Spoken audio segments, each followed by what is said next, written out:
Yo, I wanna say thank you. Me zangu squeezy by any thank you. To have too many thank yous because the way you guys have been kind to me and the way God has also been blessing me. I don't know. I just say thank you. Yesterday, karibu kiturambe. So from nowhere, KFCB decided to send warning letters to people telling us we need licenses to operate YouTube. And I got mine and I was like, hey, kunaendaje huku? I'm like, hey, me, I've never heard of this thing before.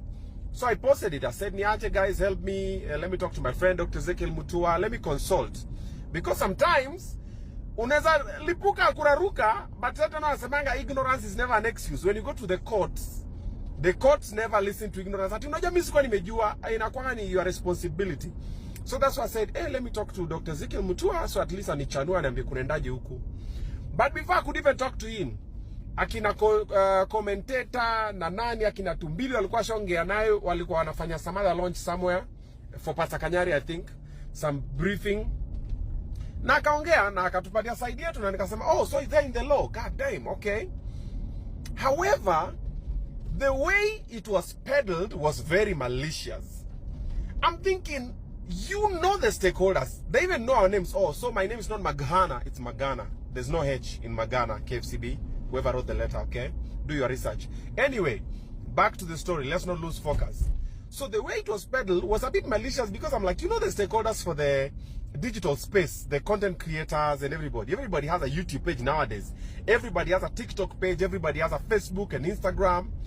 It was as simple as, hey Obinna, we are from KFCB. We need to have a sit down with you and your team. Hey Abel, hey Njugush, hey YY, hey Butita, hey whatever, like every other person. And we sit down, or you just call us in a meeting at KICC, or at Kenya National Theatre, or wherever. Or you do a video letting people know this is an open letter for people, for content creators, this is what you need to do, and then this is the way it's gonna happen. Then it's easy. And then now we discuss, okay, so there's a license. Oh, so what do we need to do to get the license? How do we get the license? Okay. If we have other young creators, how do you tell them to get the license? Where do they get the license? Why do they need the license? You know, a lot of these things. But from nowhere to sending a letter, you have 14 days to comply or whatever. I'm like, my nigga. I'm like, God damn. First of all, YouTube is not locally owned. YouTube is not a Kenyan product, you see. And TikTok, Facebook, they are not Kenyan products. And if I decide to say I'm doing my content for international people, Kenyans are the ones who decide to consume my content. You see. So yesterday, KFCB, that was a little bit, Apple, you shot yourself in the foot, you see. So what you could have done, of which I think you're trying to do now, call the stakeholders, let's sit down, let's have a conversation. Maybe your intentions are good, or maybe they are not, but we'll find out after we discuss. Because what you did yesterday, you saw the backlash, and this is why I want to say thank you. Our fans, super fans, all the digital and online content creators fans are super fans. They die with you. Let me take this time to thank my fans. Yesterday, god damn, you guys made my day. Like, I didn't even have to do anything. You guys fought the battle. Team Obinna Jacaranda branch held an emergency press briefing. Now wakaongea kina Mujuku, wakararua mambo huko. I don't know who said what, where.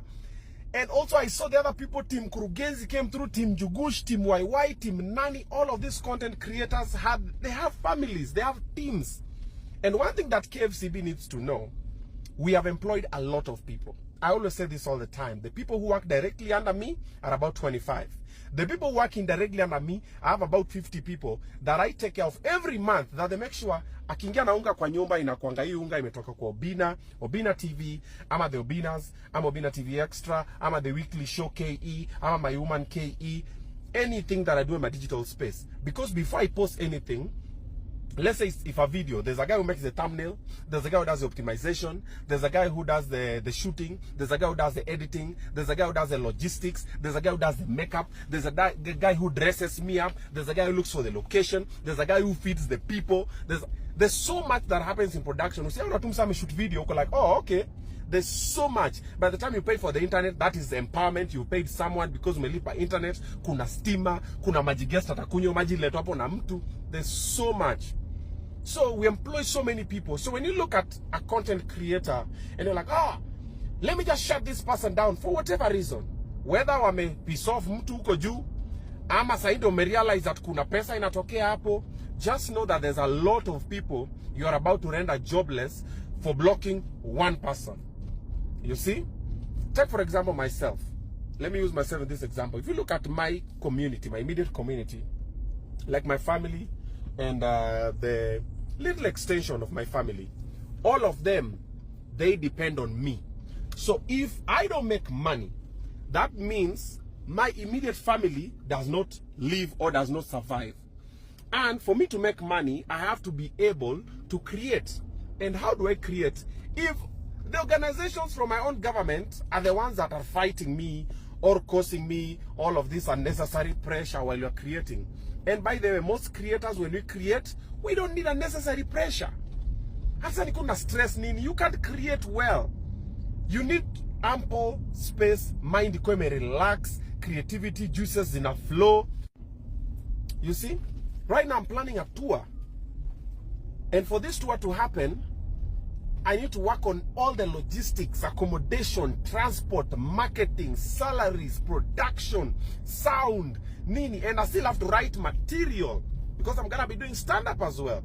So there's so much that is happening. We need a lot of... So my fans wetu, asanteni.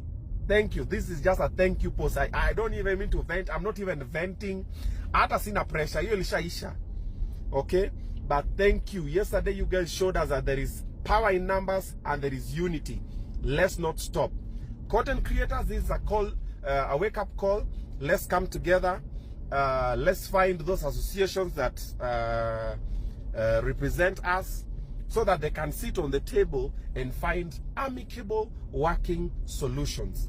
I also saw another part where people are saying, yes, content creators must pay tax. Hello, we pay tax. Yes, we do pay tax. Sometimes even more than you. You see, like myself, if I get any influencing company that I'm working with or an endorsement, when they pay me, they deduct tax. The overhead, I pay on my end. On top of that, even when YouTube pays us, YouTube still deducts tax. So never ever think that content creators don't pay tax. Yes, they do. Yes, we do. I do. Okay? So say, oh, you have to pay. And we are not saying we don't want to pay tax. Nope. Don't misjudge that one. Don't misinterpret it. Yes, we are willing and we are able. But let's do it in an orderly manner. Mambo ya kuweka kifua mbele, haitaenda mahali. A lot of people are going to be, it'll be chaotic and messy and loud. But my fans wetu, mambo ya Mungu, god damn. In fact, I'm on my way to the studio to record another gospel song. I'll do a napotea kidogo tu. Kuna idea ingine stima sana ina come through. Ni wewe baba. Ni wewe baba. You wait, you will see. This one is fire.